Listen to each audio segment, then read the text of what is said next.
whoever the company wants to match me up with needs to have a certain amount of followers, a certain amount of hits on social media, on the internet, that are going to get people to tune in. It can't just be one-sided. It can't just be me selling the hell out of the fight. It can't just be that way. It has to be a two-sided affair. And speaking of that, one name that didn't come to mind that did mention before I fought Alvarez was Anthony Pettis. I think that's an amazing fight. He just beat Roy Jones Jr. in a boxing match. I think he's intrigued by the bare knuckle aspect. And yeah, I had fun with Eddie, but it happened exactly how I said it was going to happen. I posted that Kimbo Slice picture of that backyard fight, and what did he say? He told that guy, he said, "You got to hit me, come on." I wanted Eddie to hit me. Once he hit me, then I started moving, and he stopped hitting me, and by the end of the second, what happened? He got busted up worse than I did. I know I might have been a little busted up, but I smiled at him when he did it. I had fun in there, and that's exactly what the king of violence is, baby. There's two sides to it.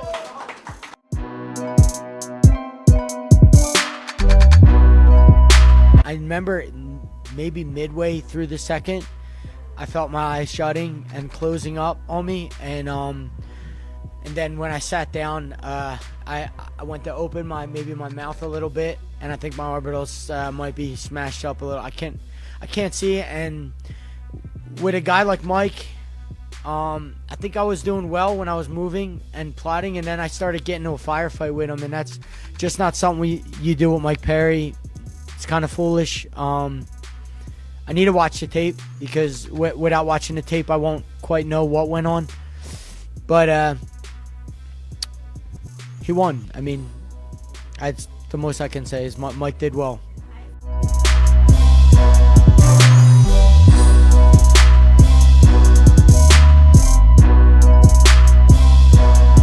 How about it, right? I mean, what a great fight. Everybody counted Eddie Alvarez out. Nobody really gave him a shot. He went in there and showed he had a dog in him. He's from Philadelphia. That's why he had a dog in him.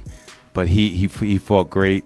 Mike Perry ate shots like, I never saw anything happen like that before. He just ate him and kept walking forward. He's an animal. He's just a different type of human being, and he's built for this sport. So I'm not 100% sure what's next. I mean, Dave Mundell wants to crack at Mike Perry. Luis Palomino wants to crack at Mike Perry. And I kind of a little bit want to see the rematch in Philly. So we got a little bit of thinking to do in the next week or two to see what the next move is. He called out Conor McGregor. You have a relationship with Conor McGregor. Would you make that phone call to Conor to see if he would be interested in doing something? I mean, no, because he's under contract to the UFC. But Conor, if you're listening, you're welcome to come here anytime, and I'll give you any amount of money you want.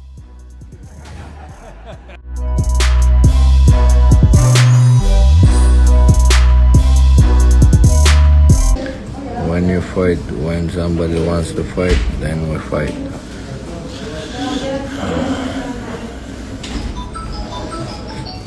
We're gonna do surgery, operation in 1-2 weeks. After that, we'll do recovery, come back, smash somebody. Let's go, my brother, let's go. You're gonna be the champ, brother, the next champ. Maseri dalato Sam, everybody, and good luck. Thank you.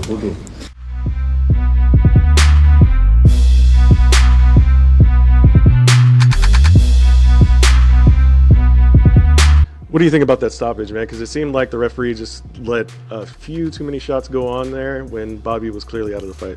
So the ref said he don't care, talk crap about him, blah blah. No, I'm kidding. The ref just he just didn't see. I don't know, bro. I don't know what to call it. Like, he just waited until Bobby was out. Like, Bobby's tough, you know what I mean? Like, Bobby's a really tough fighter. So when I was punching him, I was like, he was defending, he was moving, he was still a bit coherent. And I was like, dang. I was like, maybe this should be stopped, maybe not. And I'm not gonna stop until you pull me off, because it's him or me. And if he would have got got his bearings about him, he could have, you know, got back on top or, you know, some crazy, you know what I mean? So it is what it is. And he was healthy, he was coherent, he was good after, you know, we had good words. So I'm happy he was in good health, decent health, you know, so it is what it is.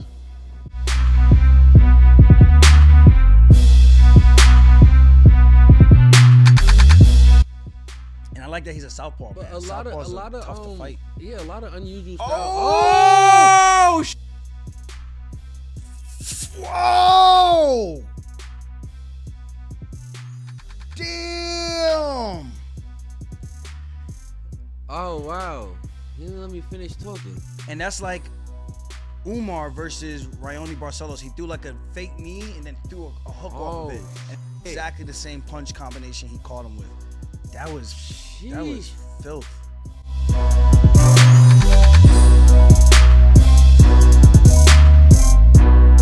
The co-main and main event came out and absolutely delivered.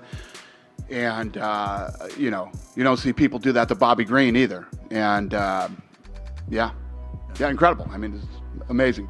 I mean, obviously, we don't know what Arman's going to do next necessarily, but if him and Islam do fight somewhere like Abu Dhabi, how big do you think that fight could be? Big. Yeah, it's a great stylistic matchup. That's a great fight. We were talking here after Arman's win, and we all thought, you know, there was a clear picture at lightweights trying to be Charles and Islam. But after a performance like that, it seems like that's not as clear cut as it was. In those matchmaking meetings, does something like this just kind of throw a wrench into it, or what is that like? It does. I mean, yeah. I mean, you definitely have to look at how he looked tonight, and I don't know. We'll see what happens.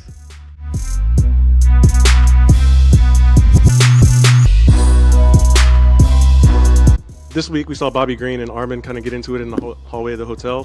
When did you find out about that? And, you know, was there any conversations with either side of them? I've been on the road for like 2 weeks, so I think I found out. I was just in Boston. I found out when I was in Boston. It happens, man. This stuff, somebody caught that on film and it got out. You guys have no idea how much goes on behind the scenes. You know, it's only the stuff that ends up leaking and getting out, but just the business we're in. We are in the tough guy business where, you know, some of the baddest human beings on earth run into each other backstage. Things are said, things are done, and it's our job to manage and control all this stuff to make sure that it doesn't, you know, blow up and get out of proportion and people don't get hurt. But we deal with this every Saturday on some sort of level.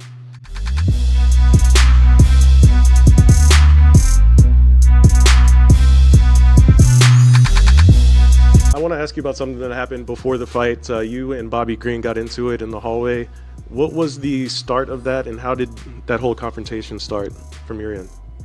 It was just he was talking shit about me. I just came and asked him, bro, like, don't talk shit about me, because where I'm from, you can't just talk, you know, you gotta like answer your words. So that's why I just wanted to tell him, not like, don't talk shit about me, because if you're gonna talk shit, we gotta like, you know, meet and talk. So, and he pushed me, I pushed him, and that's it. So done. And hopefully I'm not gonna see him again in my life. I was super happy when he like when his head was bumping on the canvas.